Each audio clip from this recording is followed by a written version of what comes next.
जय जगन्नाथ, जय श्री श्याम। क्रांति उड़ीसा मीडिया में आपका स्वागत है। मैं हूं नंद किशोर जोशी। सभी दर्शकों से अनुरोध है, कृपया इस चैनल को लाइक करें, सब्सक्राइब करें एवं बेल बटन अवश्य दबाएं, जिससे आने वाली वीडियो की नोटिफिकेशन आपको मिलती रहे। आज हम चर्चा करने जा रहे हैं, आज ही जो चुनाव नतीजे आए हैं हरियाणा विधानसभा और जम्मू कश्मीर विधानसभा के, उसी पर आज हम लोग चर्चा करेंगे। और हरियाणा ने एक बार फिर साबित कर दिया है कि हरियाणा देश प्रथम को सबसे पहले मानता है। देश हरियाणा के लिए, हरियाणा एक ऐसा राज्य है, उसने फिर साबित कर दिया है कि देश सर्वोपरि है, भारत सर्वोपरि है। और भारत में ये जो जितने सब फेक नैरेटिव चला रहे थे कांग्रेस और वामपंथी पत्रकार और वामपंथी लिखाड़, उन सबको हरियाणा की जनता ने नकार दिया। मैं इसलिए कह रहा हूँ ये बात क्योंकि अभी जो लेटेस्ट जो हमारे पास जो अभी तक क्रांति उड़ीसा मीडिया में जो वोटों की गिनती का रुझान आया है, उसके ऊपर अभी लेटेस्ट फिगर मैं आपको बता रहा हूँ। बीजेपी 51, कांग्रेस 21 और इंडिपेंडेंट 18। और इंडिपेंडेंट में वहाँ की जो छोटी छोटी राजनीतिक पार्टी है, इनेलो, इंडियन नेशनल लोक दल, जेजेपी, ये सारे भी उसमें शामिल है।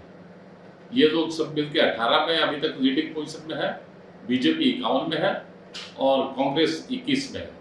इनमें कई तो रिजल्ट अनाउंस हो भी गए हैं और कितनी जगह पर अभी तक गिनती जारी है।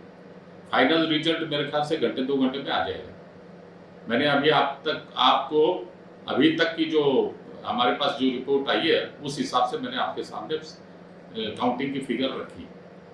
अब मैं आ रहा हूँ कि ये जो चुनाव हुए हरियाणा में, ये तो चुनाव हुए थे 5 अक्टूबर को, और उसी दिन शाम को सारे टीवी चैनलों में दिखाया जा रहा था कि वहां पर 2/3 या 3/4 कांग्रेस पार्टी आ रही है मेजोरिटी के साथ, शानदार मेजोरिटी के साथ। वहां की असेंबली की सीटों की संख्या है 90।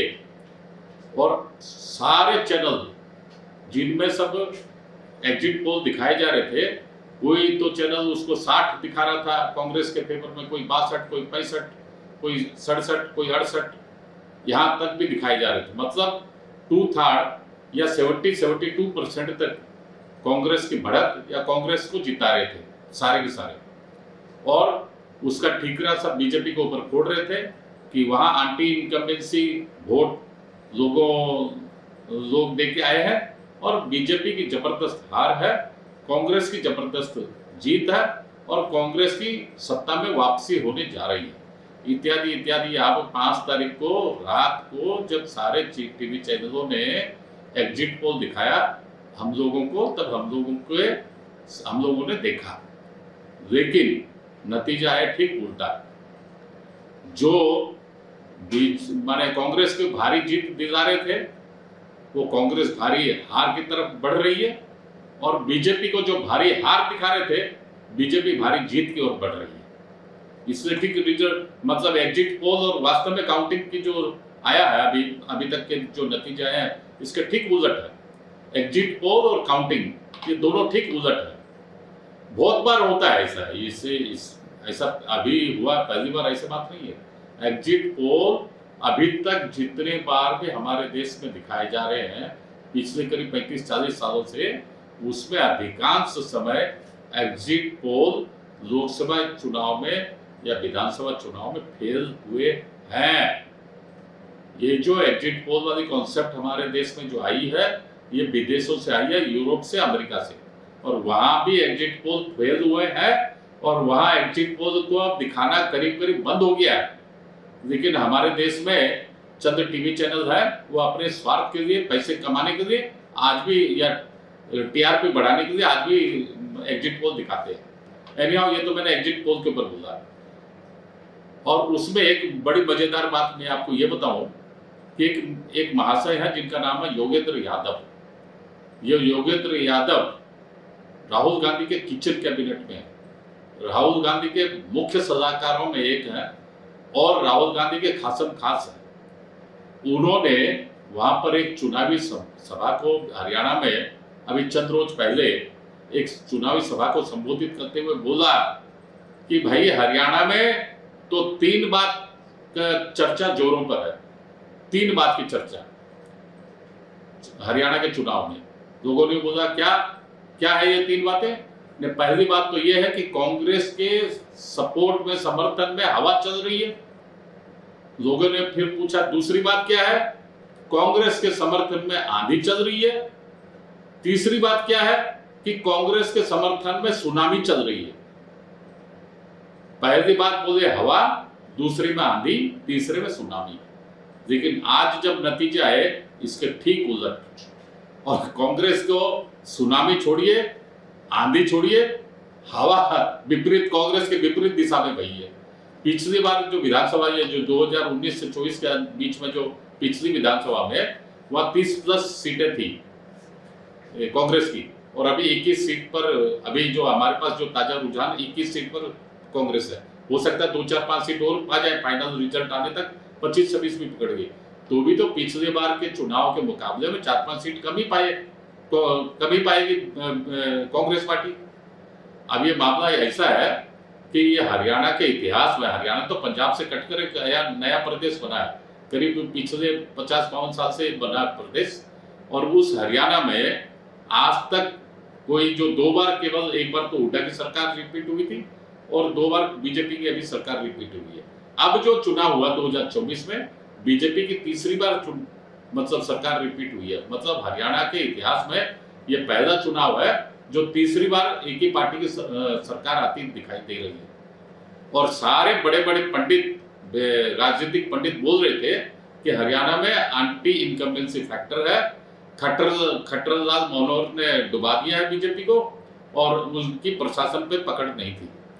लेकिन आज सारी बातें सारी की सारी गलत साबित हुई है, क्योंकि अभी जितने भी रिजल्ट आए हैं बीजेपी के फेवर में, उससे यही बात साबित हो रही है कि मनोहर लाल खट्टर ने जो वहां 9.5 साल करीब शासन किए थे और अभी केंद्र में मंत्री है मनोहर लाल खट्टर, उन्होंने डिजिटल क्रांति हरियाणा में लाई थी। वो डिजिटल क्रांति से गरीबों के घर में कोई अगर एक्सीडेंट हो जाता है और वो किसी भी मेडिकल में अगर जाकर ट्रीटमेंट होता है तो वो ट्रीटमेंट का बिल वो हॉस्पिटल जो है अपलोड कर देती थी स्टेट गवर्नमेंट के इसमें, वेबसाइट में, और वो अपने आप ही हॉस्पिटल वाला पा जाता था बिल। माने गरीब के किसी आदमी को पॉकेट से 1 पैसा नहीं लगता था। उसी तरह कोई भी बेनिफिशियरी कोई भी हॉस्पिटल में जाके वहाँ इलाज करा लेता था और डिजिटल पेमेंट उसको स्टेट गवर्नमेंट कर देती थी। कोई खाना पूर्ति नहीं, कोई कागजी कार्रवाई नहीं, कुछ नहीं, सीधा सिंपल बात है, हॉस्पिटल में एडमिट हो जाओ, इलाज कराओ, हॉस्पिटल वाले खुद स्टेट गवर्नमेंट के वेबसाइट में, हरियाणा स्टेट गवर्नमेंट के वेबसाइट में अपलोड कर देंगे बिल को और उनको डायरेक्ट पेमेंट हो जाएगा। रोगी को कहीं कोई झंझट नहीं, किसी के पास दौड़ने का नहीं है, किसी सरकारी दफ्तर में जाने का नहीं है, किसी को घूस देने का नहीं है। ये एकदम बेस्ट रास्ता उन्होंने मनोहर लाल खट्टर ने दिखाया। दूसरी इससे भी बड़ी बात मैं आपको बता रहा हूँ, 24 किसानों को 24 खाद्यान्नों पर, उनकी उपजों के ऊपर एमएसपी हरियाणा सरकार दे रही है। भारत में ये सबसे बड़ी एमएसपी की गारंटी है जो हरियाणा सरकार दे रही है। मतलब इतने बड़े बड़े काम किए हैं हरियाणा सरकार ने बीजेपी शासन में, उसकी कोई तुलना नहीं है। लेकिन तब भी ये कांग्रेसी चाटुकार, कांग्रेस वाले सब फॉल्स नेरेटिव चला रहे थे लोगों के दिलो दिमाग में कि नहीं इस बार तो एंटी इनकम्बेंसी फैक्टर है, हरियाणा में आंधी आ रखी है, सुनामी आ रखी है, कांग्रेस आएगी, हुड्डा फिर से मुख्यमंत्री बनेंगे। ये सब जो फॉल्स नैरेटिव चलाए उसकी हरियाणा की सरकार ने, विशेषकर जो नॉन जाट वोटर्स हैं, गैर जाट वोटर्स हैं, उन्होंने जाटों की राजनीतिक हवा निकाल दी और सारे के सारे लामबंद हो गए भाजपा के साथ। और कांग्रेस की जो राजनीति थी, जाटों की राजनीति या मुसलमान समर्थित राजनीति, उसकी हवा निकाल दिए। नूह इलाके में, यमुनानगर इलाके में, जहां पर अभी मुसलमानों की संख्या काफी है, वो वोट सब कांग्रेस के पाले में पड़ा है और वहां से कांग्रेस के प्रत्याशी जीत की तरफ बढ़ रहे हैं। बाकी जितने भी आप देखोगे यहाँ तक कि जाट, ये जो हरियाणा के जो भूपिंदर सिंह हुड्डा है, वो बोल रहे थे कि भाई जाटों का तो सारा वोट हम ही को मिल रहा है। लेकिन रोहतक डिस्ट्रिक्ट में जाट लोग वोट दिए है हुड्डा की कांग्रेस को, लेकिन भिवानी डिस्ट्रिक्ट में जाटों का बहुमत गया है बीजेपी की ओर, क्योंकि वहां पर बंसीलाल की जो बहू है और बंसीलाल की पोती है, वो इस दोनों के दोनों वहां पर बीजेपी के समर्थन में लग रही थी। बंसीलाल की तो पोती वहां तोशाम से जीती भी है, और ये जो बंसीलाल की बहू है उनको तो अभी 2 महीना पहले बीजेपी ने वहां राज्यसभा में भेजा, हरियाणा से संसद में भेजा राज्यसभा में। इस तरह अगर देखा जाए तो बीजेपी ने बहुत ही बढ़िया सुनियोजित ढंग से इस इलेक्शन कैंपेन को अपने हिसाब से बुनाया है। जाटों के वोट को भी काफी वोट मिली है बीजेपी को, और गैर जाटों की वोट तो मतलब मेजोरिटी से ज्यादा मेजोरिटी मिली है। इस तरह कांग्रेस तो अभी 21 सीट पर सिमट आई, और बीजेपी जो है वह 51 सीट में है, और अन्य जो है 18, उसमें इंडिपेंडेंट भी है। देवीलाल की जो पोतों की जो पार्टी है, देवीलाल के बेटों की पोतों की जो पार्टी है, ये इनेलो, इंडियन नेशनल लोकल, और जेजेपी जनहित जनता पार्टी क्या है वहां पर, हरियाणा की लोकल पार्टी, उन्होंने सबके सब वहां पर धूल चाट रहे, और मतलब ऐसी मार पड़ी है उनको कि किसी की भी कमर अभी सीधी नहीं हो पा रही है। अब मैं आ रहा हूँ, थोड़ा बता रहा हूँ आपको, लेकर चलता हूँ वहां पर जम्मू कश्मीर की तरफ। वहां क्या, यहाँ तो हिंदू वोट का पोलराइजेशन हो गया बीजेपी के फेवर में। और एक और मैं बात बताऊं, इससे एक और फॉल्स नैरेटिव जो चला रहे थे ये जो कांग्रेस वाले पिछले 2-3 साल से, किसान आंदोलन, पहलवान आंदोलन, ये सारे जो आंदोलन थे, ये सारे के सारे फर्जी आंदोलन थे।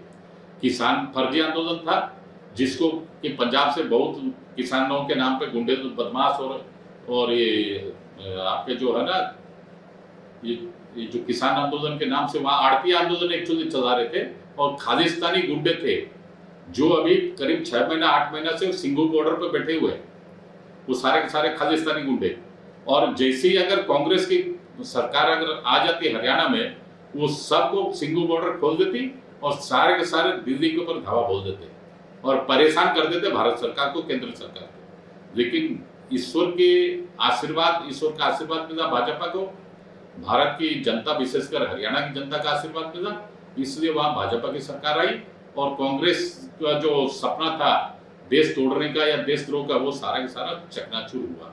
अब मैं थोड़ी संक्षिप्त बात आपको JNK के बारे में बताऊंगा, जम्मू कश्मीर के बारे में। वहां पर मुसलमान वोटों का सब पोलराइजेशन हुआ है नेशनल कॉन्फ्रेंस, कांग्रेस और PDP के फेवर में, और हिंदू वोट इलाका जो है जम्मू एरिया, वो सबके वोट पोलराइजेशन हुए हैं बीजेपी के फेवर में। अर्थात हरियाणा में भी हिंदू वोट की एकता देखी गई और बीजेपी को समर्थन मिला।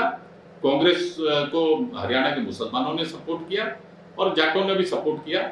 वहीं जम्मू कश्मीर में मुसलमानों ने एकमुश्त होकर नेशनल कॉन्फ्रेंस, PDP और कांग्रेस को वोट किया, और हिंदुओं ने बीजेपी को सपोर्ट किया। आज के अंत में इतना ही। जय हिंद, वंदे मातरम।